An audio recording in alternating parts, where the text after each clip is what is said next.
Happy Good Friday, everyone.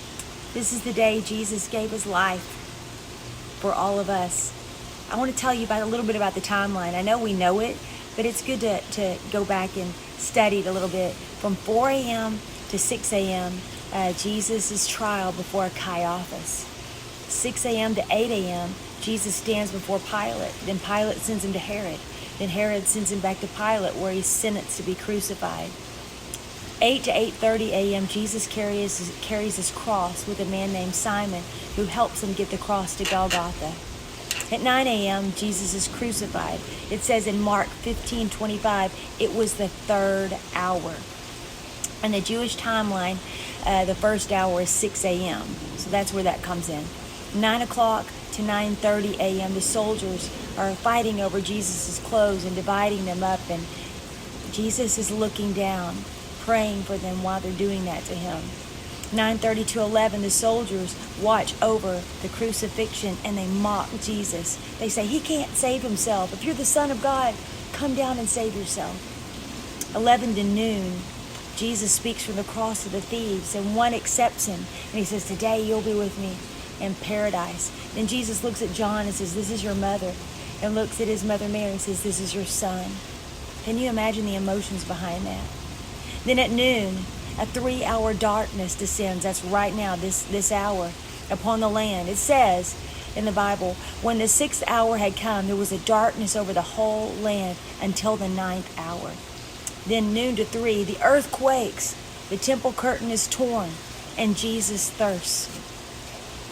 And they won't give him anything. At 3 o'clock p.m., the 9th hour, remember that, Jesus cries out, my God, why are you forsaking me? And then Jesus says, it is finished. And he releases his spirit.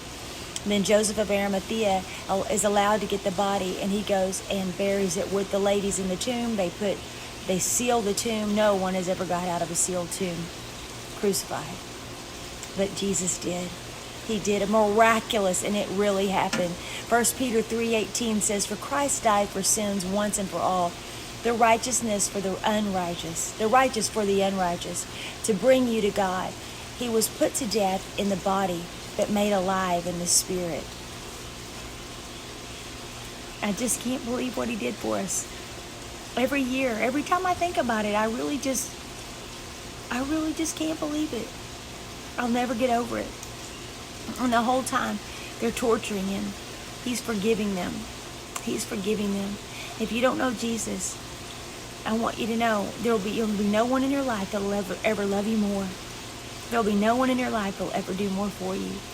He is the answer to everything. He's the answer to everything. Life's not perfect here. It never will be. It's not supposed to be. Heaven will be. But you can make it through anything with Jesus. There's a hope and a peace that comes knowing Jesus. That thief on the cross was, tortured next to Jesus. But yet he finds peace because he's right with him in the midst of a terrible storm. If you're in a storm today, Jesus is right with you. He says, today I can take you to a place where you can't go on your own. He loves you. Resurrection is coming Sunday, and I believe the Lord's really showed me people are going to have resurrections in their marriages, in their families, in their jobs. This will be a season for resurrection. It will be. And Jesus was on the earth 40 days after his resurrection in a heavenly body. You just wait and see.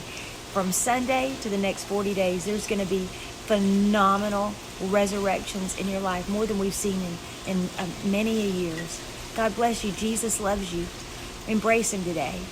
Happy Resurrection weekend, and happy Good Friday. Let's love him today for all he did for us. Bye-bye.